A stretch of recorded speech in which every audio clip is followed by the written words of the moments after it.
Hey, everybody, welcome to another edition of the Rising Tide Leadership Podcast, Identity and Influence. My name is Mo, and I'll be sitting in the host chair today. I'm here again with Dr. Lem Usita. Dr. Lem, what up? Yes, sir. Good seeing you, man. Always great to get on the call with you, man. Yeah, boy, it's good to have you here again. For the audience, we are going through 50 leadership lessons that Dr. Lem has written. Today, we're going over leadership lesson number 8. Everyone's a leader.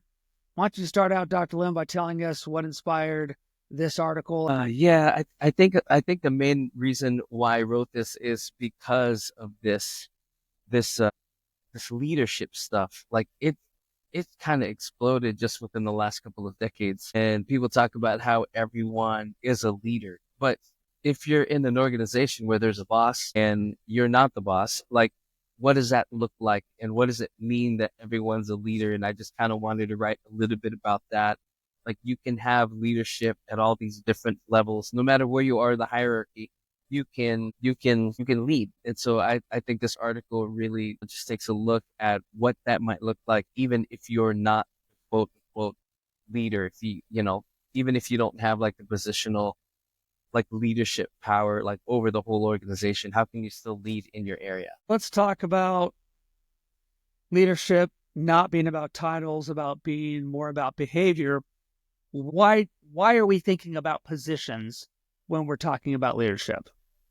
There's an episode that we recorded on power and how to wield power. And one of the powers that you can wield is called legitimate power or positional power. Now, the conversation that we're going to have about leadership happens in a closed system, meaning it happens in an organization where there is hierarchical leadership, where there's a boss and there are people working in their different areas under the boss.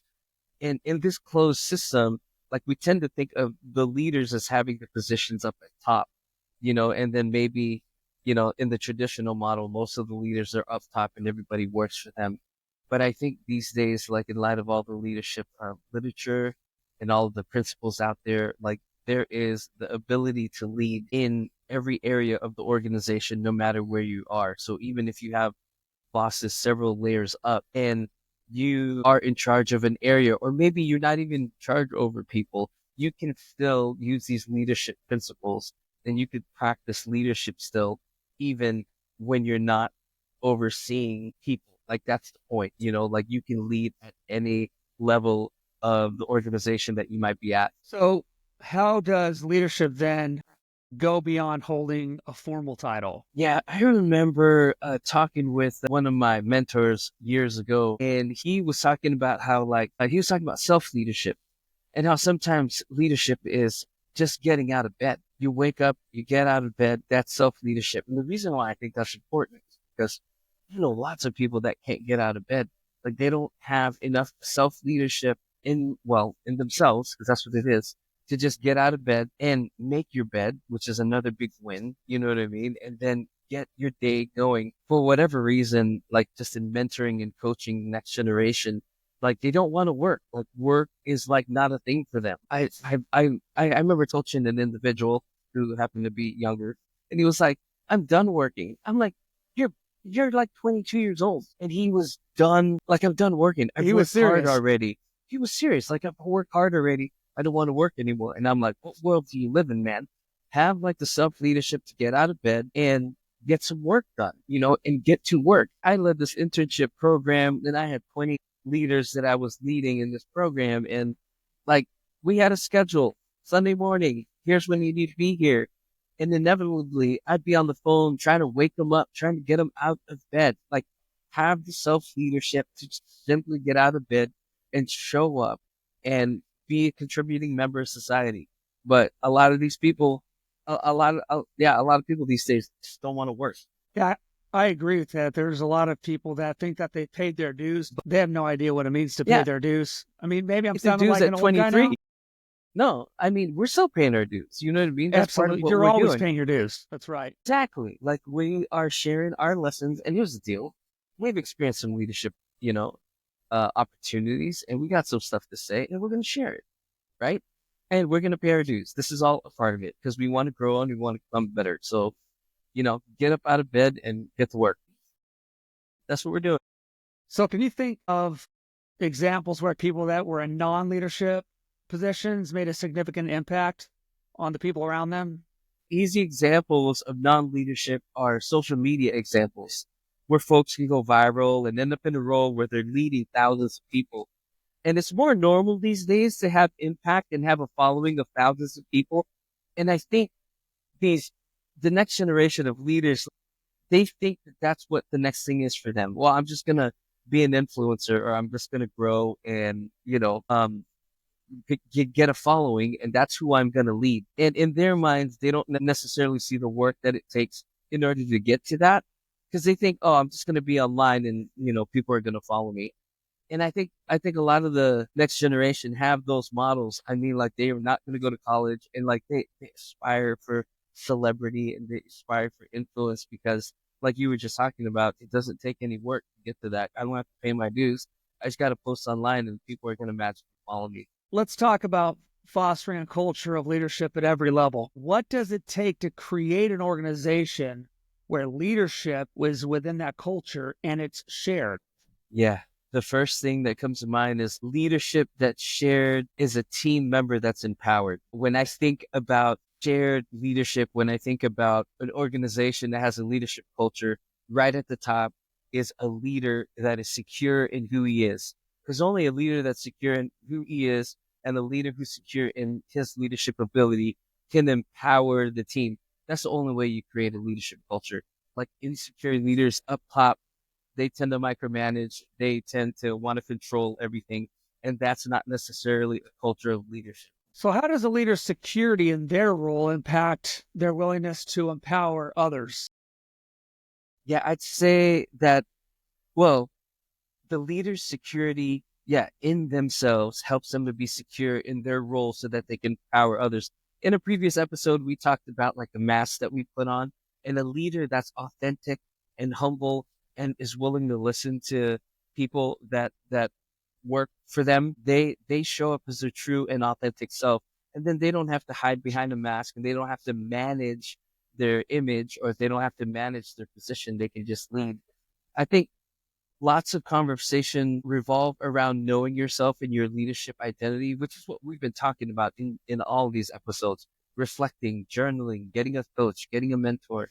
So evaluating your leadership practice so that you become better, all of that leads to security. All of that leads to being a secure leader or a stronger leader.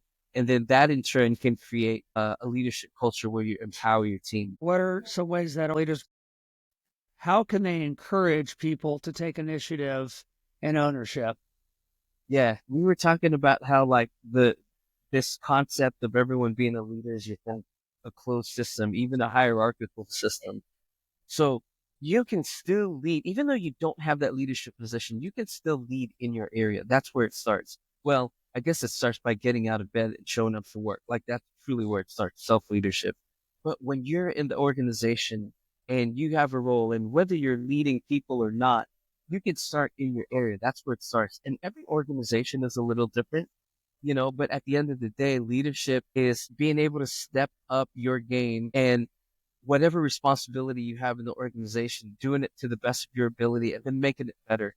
I've seen people step it up and then get stuck in their responsibility, and then, they don't either get recognized for it, or it's not a leadership culture. And so they get stuck with it. And even in that situation, I think you can still step up your leadership, no matter whether you're working for a micromanager or you're working for a great organization that has leadership culture. You can still step up your leadership in your area of responsibility and make it better. I think you can take initiative and ownership, but you gotta be smart about it. And I think it all starts with self leadership. How does distributed leadership increase innovation and And when you empower the team and they feel secure about their work and who you are as a leader, they will try and risk more because they have the freedom to innovate and to adapt, right? You need to, back to what you were saying, you need to create that culture of innovation and adaptability. And that's not the team member's responsibility. That's the leader's responsibility. If the leader can't create that context or that culture, your team members are not going to be innovative and they're not going to adapt.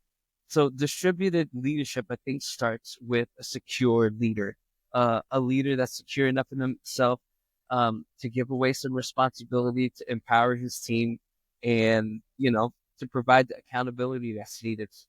In the article, you talk about leadership being about change and not just control. What does it mean leadership is about change? Yeah. Yeah. We just recorded an episode about, being in command and not in control. I think leadership truly is about change. Control is a management tactic. Leadership is about challenging people, and control is about maintaining a process. And so leadership is about change in the organization, hopefully challenging the status quo. And because leadership is about people, it's hopefully challenging them to be better leaders and better people. Like in leadership, you're trying to step up everybody's game so that, like, we're creating a better product. You're still creating a product, right? And there's a process to do that. But I think the leadership side of things is about people, and the control is about management. So, why do the great leaders challenge the status quo instead of just maintaining the systems that are in place, sometimes working very well? Yeah. Because I think challenging the status quo just makes you better and faster and stronger, and I think more efficient at times. Some of the work that we do with our consulting and with our coaching has to do with human performance, right? And so the more secure you are in your leadership and your abilities, the more you're able to do. Plain and simple. That's why your soldiers train, so that they can be better, faster, stronger, more efficient. I mean, that's just what it's about. Like, developing people so that they can be better, faster, stronger, more efficient. Now, is that the only way? No, it's not the only way, but I think it's the better, faster, stronger, and more efficient way. Yeah, there's different ways to do it, but that's a great way to approach it. So for Yeah. employees that want opportunities for improvement at any level, how do we recognize opportunities for improvement and take action? Because you said all of us have a boss. All of us report to somebody. Even the CEO reports to the board. So how do we recognize opportunities for improvement? Everybody in whatever position is responsible for something. I think it starts with self-leadership, like we've been talking about. Maybe I should have, changed the name of this article to self-leadership, because I didn't write about that necessarily, but it keeps coming up. You recognize the opportunities in yourself. Maybe getting up a little earlier, maybe writing just a little bit more, maybe doing that one thing 1% better, like people talk about. And every day, just 1% better. I think it starts with leadership, having a great attitude and showing up, because like you said, there's a lot of people that can't do that. And then in your area, how do you make it better? I mean, even if you work for a micromanager, you could still do it his way, but better. You know what I'm saying? Because that's what, like, I've worked for micromanagers, and again, that's another thing coming up. But you can still work for them and just make it better. And so, yeah, you recognize the opportunities first in yourself, second in your area, and then taking a look at what you're responsible for and just making it 1% better. I found myself working for micromanagers for a season, and I could do it for a season, but, like, even in that season, how do I get better so that I can move on to the next level? So yeah, I think, yes, they are successful, and I think it works. And depending on your personality, maybe you need that micromanager, or maybe you don't need that micromanager. But, like, back to the last thing that you're asking, knowing yourself, having time with a mentor, having time with a coach to really understand your leadership ability and really understand your personality, so that you know which situation can elevate you to that next level, like, I think is powerful, right? And so I think for a season, you could do it. You could work for a micromanager for a season, but, like, can you get better doing that in that season? If you can't get better in that season, don't work for that guy. Yeah. So let's talk about the role of a formal leader in a leadership driven organization. If everyone's a leader, does it mean that we don't need managers? Yeah. I think we still need managers, because there are some things in an organization that need management. There always be a need for them in organizations. And there's just some roles that need the status quo. We don't need creativity in accounting. There are rules in accounting. Just follow these accounting rules. And there's a certain kind of personality. There's a certain kind of personality in the DISC assessment that fits that role. And we need them in those roles. So yes, we need managers, absolutely, because we need people that will follow those rules and maintain those processes. I think you can challenge managers to lead in different areas. And that's why this article, like even though you're a manager and even though you're a bean counter and that's what you do, you could still assert leadership in your area and challenge people and be a part of that leadership culture. What's the shift in mindset that former leaders need to make in this new model of leadership that you talk about? I think the mindset shift is to grow in your own leadership and in the security of your who you are and your leadership. Grow up, get better so that you can help other leaders grow up and get better. I mean, it takes a secure and mature leader to lead leaders. It really does. I think managers can lead or managers can manage people up to a certain point, but you're not really developing people beyond that. And so that mindset shift is, I think you could get more done if it's about leadership and developing people. You know, I think there's a cap to management, plain and simple. How does a formal leader balance providing direction with empowering others? Again, you can listen to some of our past episodes where we talk a little bit about this, but if a secure leader that has done his self work is secure enough and empowering others, and they're not threatened by their team. I've seen leaders that were threatened by their team. And if you're threatened by your team, then like you got people on your team that are like working against you. And it's one way. You know what I mean? Like the team member doesn't necessarily know that they're working against the leader. It's just the insecurity of the leader that's like, creating this dynamic. I think an insecure leader won't be able to empower people because of their insecurity. I think you can help anyone get better. I think you can help, that leader get better as long as there's enough accountability and a willingness to learn and grow, a willingness to humility and authenticity and vulnerability. And then that in turn allows you to empower leaders. But yeah, the former leader, can provide direction, uh, as long as they do the work themselves, you know what I mean? And empower leaders. What role does trust play in this approach to leadership? Yeah, trust creates, if you have an environment of trust, it allows you to communicate freely and openly and honestly. And communication creates clear understanding of vision and the environment to grow in your leadership. And then that in turn, I think, creates more trust, a deeper level of trust. So I think trust plays a huge role in this approach to leadership. And one of the main ways you can do that is when you communicate clearly, when you can communicate a clear and compelling vision, when you can create a communication loop with the people that you work with, where they're able to give you feedback, helps you become a better leader. Let's talk about collaboration and shared responsibility when it comes to success. Mm-hmm. How do formal and informal leaders work together for change? So the formal leader has to lead it. The formal leader is in charge of creating that leadership culture and leadership environment.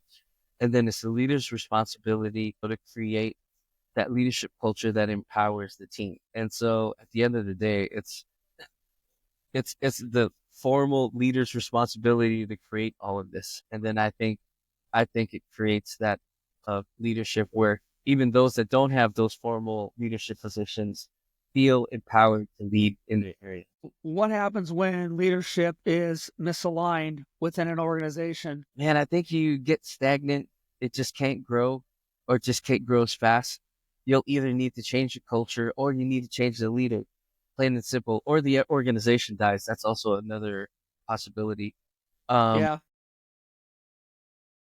We trust our leaders first. And if we trust our leaders, then we can grab on to the culture. And it's tough when a new leader comes into a company, whether it has a good culture or a bad culture, because there is a culture there and people mhm. are used to the status quo. How do leaders navigate that change? If leadership is misaligned, you can't grow fast, but can you even grow at all? I think so because Okay. organizations have a culture about them. And so you can still pump out products and you can still be used and you can still do things. It's just not going to be, it's what I was saying earlier. Like leadership helps you to be better, faster, stronger, and more efficient. So you can still get stuff done, just not better, just not faster, not Okay. stronger, and it just takes more. I think you burn out people. I think you just move slowly. I think you waste money. You know what I'm saying? And so, like, yeah, you can still pump out widgets, but when you don't have leadership and when it's misaligned with the organization, then, well, you either stall. Yeah, I still think you can pump out things, just not as efficiently and not as fast. Yeah, and it's just a waste of time, it's a waste of money, and it's a waste of people. But you can still pump out products. Sadly, I know of organizations, and I've worked for organizations where that happens, where there's still life change. We're still pumping out products and we're still creating things. It just is, more expensive and slower and not as fast. How do you ensure that everyone is working toward the same vision and at the same time allowing room for innovation? Yeah, I think that's the leader's responsibility. The leader at the top, and a strong leader can wield referent power. You can go back to our episode on power to understand what that means. But that's how you do that. You do it through referent power, and that's the most powerful power of all the powerful bases. And so you can get everybody working toward the same vision if that vision is compelling and if that vision is clear. Many times organizations get stuck in their culture, and they want to maintain status quo. And so if the organization that can't change that culture, or they're stuck in that culture, then it's not a leadership culture, and you can't innovate, you can't necessarily change. And then I've worked for organizations where I've heard the boss say, like, there's competing visions in one organization. The leader wants to do this and another strong leader wants to do that. And, like, well, that's that last situation where there's misalignment, and it's just slower and, just a waste of time. But yeah, the way to ensure that everyone's working toward the same vision is to have a strong leader that's done his work, to have a strong leader that can communicate a clear and compelling vision to everyone and get everybody on board, and then empower the team and create that leadership culture where everyone trusts each other to move forward. It can happen. I've seen it. So, before we end, Dr. Lem, what are your final thoughts on that you want to share with the audience? Yeah, I mean, in this world where there's a lot of conversation around leadership and leaders, like, at the end of the day, you're only responsible for you and your area that you've been given responsibility for. And so start there and do that well. And then I think as you as you demonstrate leadership ability in self leadership and in your area, you're given more leadership opportunities. That's kind of just how it works. And so, yeah, everyone has the ability to lead, and you also have the responsibility to work on that in yourself first and then in your area. Yeah. Well, man, I love these conversations. Thanks for today's conversation. No, man, thank you for having me. It's always great to be on here just to just talk through these things. And and we've gone through the hard work of learning these lessons, and so it's really nice to get to share this. It really is. And to my audience, thanks for joining us. If you enjoyed today's episode, don't forget to share, subscribe, like, leave us a comment. We'd love to engage with you, hear what you are doing as a leader. Follow us for more leadership insights. We'll see you next time.